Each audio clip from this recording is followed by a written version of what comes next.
उरी में सेना के जवानों पर आतंकी हमले के बाद पूरे देश के मन में, आप सबके मन में यह सवाल बार बार उठ रहा है कि क्या हम पाकिस्तान और पाकिस्तान में बैठे आतंकवादियों के खिलाफ सैन्य कार्रवाई नहीं कर सकते? क्या हम पाकिस्तान के खिलाफ युद्ध का ऐलान नहीं कर सकते? क्या हम पाकिस्तान की परमाणु बम की धमकी से हमेशा ऐसे ही डरते रहेंगे?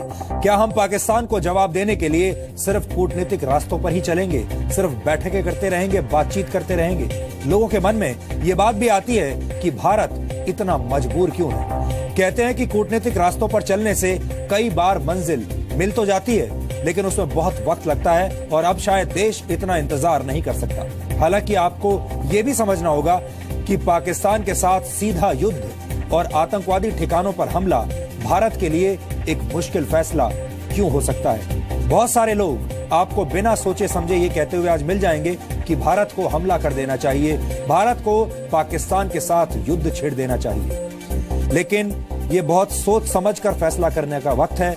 हमें बहुत सोचना होगा और समझदारी से काम लेना होगा। इसलिए हमारा ये फर्ज है कि हम आपके सामने जो आंकड़े हैं वो पेश करें और आपको ये भी बताएं कि अगर युद्ध होता है तो उस स्थिति में क्या होगा और भारत के लिए सबसे अच्छा विकल्प कौन सा होगा।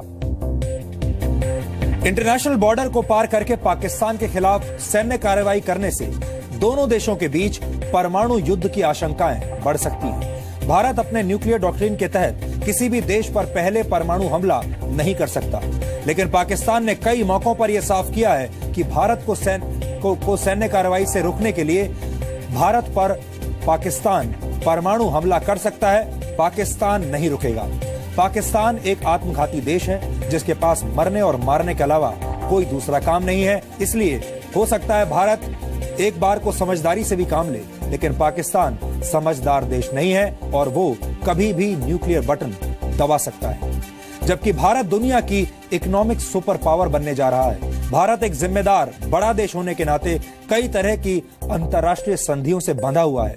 भारत परमाणु ऊर्जा का इस्तेमाल बिजली पैदा करने के लिए करना चाहता है, ना कि पड़ोसियों में खौफ पैदा करने के लिए। इसलिए पाकिस्तान के साथ परमाणु युद्ध में उलझना भारत के लिए भी बहुत घातक साबित होगा, ना सिर्फ अपने देश में बल्कि अंतर्राष्ट्रीय स्तर पर भी। इसके अलावा किसी भी सैन्य कार्रवाई के लिए तैयारी करने में बहुत वक्त लगता है। इसके लिए सेना के अलग अलग अंगों को मिलकर कार्रवाई करनी होती है और भारी मात्रा में हथियारों की जरूरत पड़ती है। फौज को मूव करना पड़ता है बॉर्डर के पास। इस वक्त भारतीय सेना के पास तोपों की कमी है और भारत अपनी एयर डिफेंस सिस्टम पर भी काम कर रहा है। जबकि पीओके में सैन्य कार्रवाई करना बहुत आसान विकल्प नहीं है, क्योंकि पीओके एक दुर्गम इलाका है और सिर्फ पीओके से आतंकवादियों का खात्मा करके पाकिस्तान की जिहाद फैक्ट्री पर पूरी तरह ताला नहीं लगाया जा सकता। हालांकि इसके बारे में सोचा जरूर जा सकता है। आतंकवादियों के ठिकानों और कैंप्स पर एयर स्ट्राइक करना एक विकल्प हो सकता है, जिसमें इंडियन एयरफोर्स की मदद ली जा सकती है। लेकिन इंटेलिजेंस और सर्विलांस की कमी सटीक निशाना साधने में मुश्किल पैदा कर सकती है, क्योंकि अगर एयर स्ट्राइक में जरा सी भी चूक हो जाती है तो आम नागरिकों के मारे जाने का खतरा बढ़ जाता है। और एक जिम्मेदार देश होने के नाते भारत बेगुनाह नागरिकों का खून बहता हुआ नहीं देख सकता। एयर स्ट्राइक में माहिर अमेरिका और इजराइल जैसे देश भी 100% सफलता के साथ दुश्मनों पर हमले नहीं कर पाते।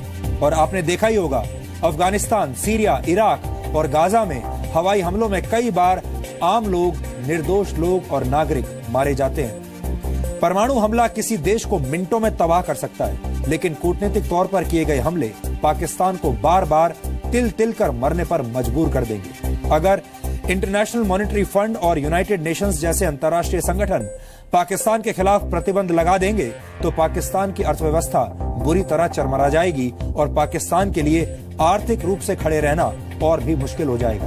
लेकिन यहाँ अमेरिका जैसे देशों को दोहरा रवैया भी भारत के लिए मुश्किल पैदा करता है, क्योंकि अमेरिका बार बार अपने डबल स्टैंडर्ड